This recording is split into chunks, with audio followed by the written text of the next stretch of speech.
Aula de Geografia, página 215. As paisagens são sempre iguais? Agora que você já compreendeu que as paisagens são os espaços que podem ser percebidos pelos nossos sentidos, você diria que as paisagens são sempre iguais? Por quê? Então, uma resposta pessoal.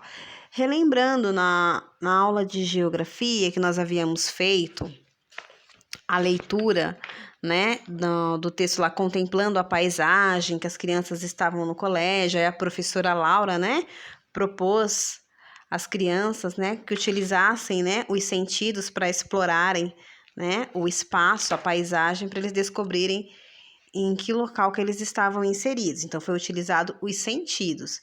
E aí, partindo, né, retomando um pouquinho o conteúdo dessa aula, é para auxiliar vocês a responderem, tá? Essa questão. Um pouquinho mais abaixo, nós podemos observar algumas imagens, né? E aí temos a seguinte legenda: as paisagens, elas podem ser rurais e urbanas. Então, eu quero que vocês observem, né, ó, essas 4 imagens que aparecem aí. Há uma plantação, né? Há uma imagem aqui de vários prédios. E a outra aqui dando a entender que é uma casa, um sítio, né? Podemos ver alguns animais. Então, assim, as 2 imagens superiores remetem a paisagens rurais. As 2 embaixo, né, um pouquinho mais abaixo, remetem a paisagens urbanas. 4. Observando as paisagens acima, o que você pode apontar de diferenças entre elas?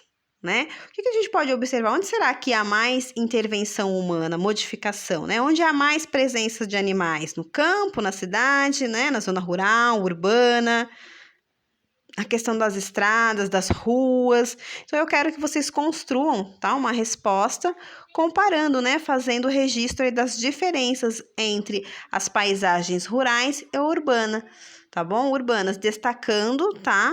As imagens que vocês observaram.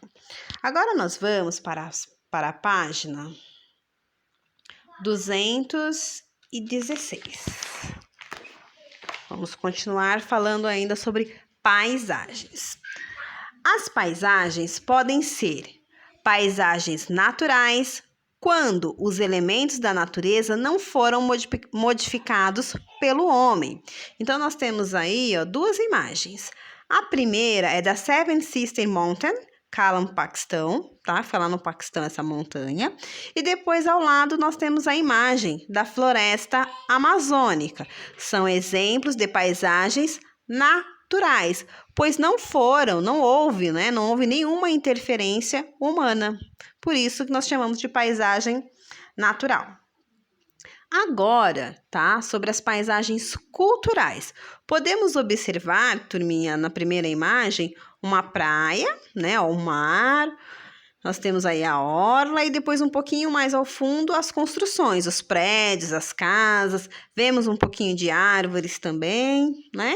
E a segunda imagem, né? Nós podemos observar a questão aqui de uma plantação também. E aí nós temos a legenda, né? Agricultura familiar, em Minas Gerais.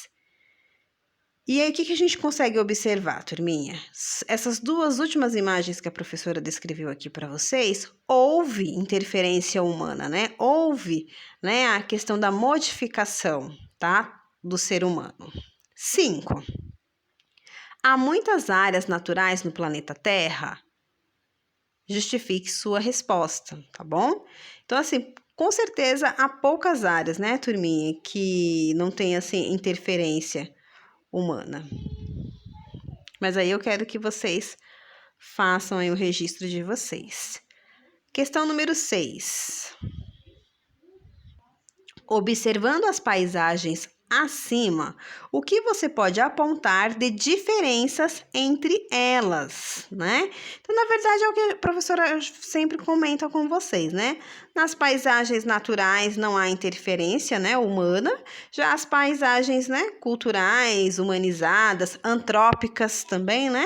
Culturais também. Aí nós já podemos mencionar que há, né, a questão da interferência do homem, tá bom? Então, são essas duas atividades, são essas duas páginas da aula de geografia que vocês farão hoje.